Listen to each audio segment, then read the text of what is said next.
Love the outfit.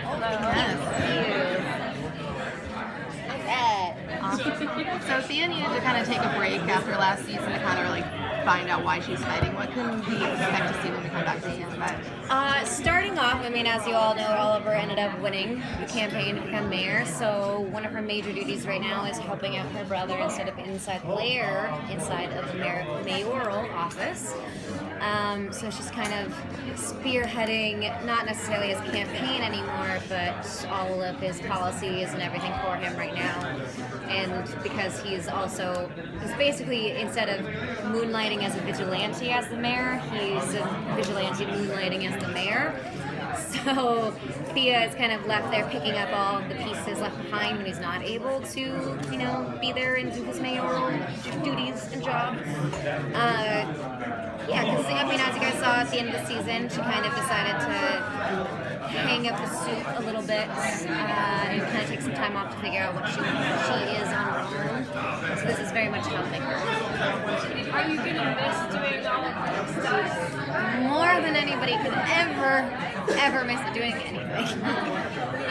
It has been very noticeable for me for the first 2 episodes that we've filmed so far. Just the lack of putting on the costume or whatever, all that stuff to me has always been and will forever be my favorite part of the show.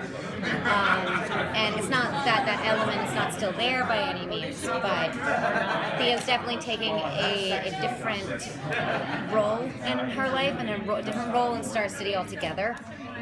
She wants to obviously always be helpful, always be taking care of others. She tends to put herself before other people continuously for the wrong reasons plenty of times, but right now she, I think, is spearheading this part of her life rather than the other. Do you think she'll ever get to a point where she'll feel comfortable enough to go back to Team Arrow instead of SPD again?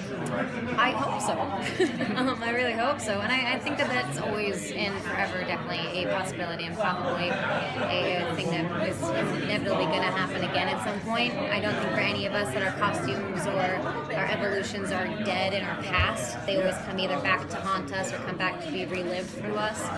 And that's one of the major themes throughout the show is nothing that we've ever done in our past ever stays in the past. It always comes right back up and creeps to haunt you. Do you think there's one overarching big challenge for Thea in season in the next season? Like of everything she's got to deal with, is there one major focal point for her?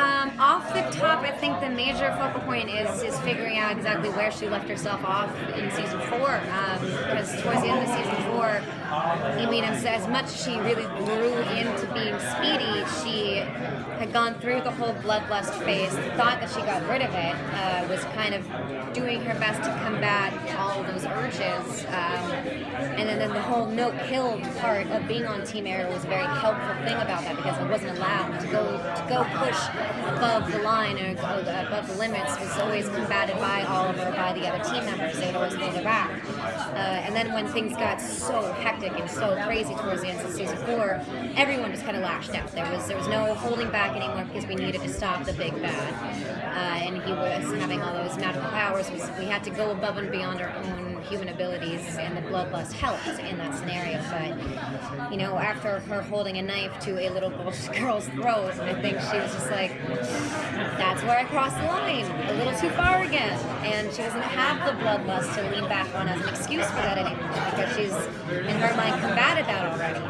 So that in turn comes down to like a whole internal thing that she obviously has been going through and not been paying attention to or fixing by any means. And it can come from anywhere from what she witnessed happening to her mother to what she now knows that her father does. It's something that's very internally inside of her that she needs to figure out exactly where, why it's there, and how to handle that and structurally keep that away from her daily life. Because it came out a lot in season 4. I mean, even when she was going on dates, she was throwing guys into vending machines and stuff. She wasn't able to control herself.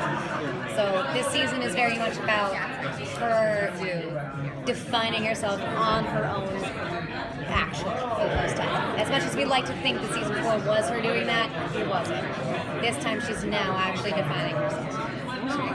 Guys, thank you. Thank you. Bye, guys.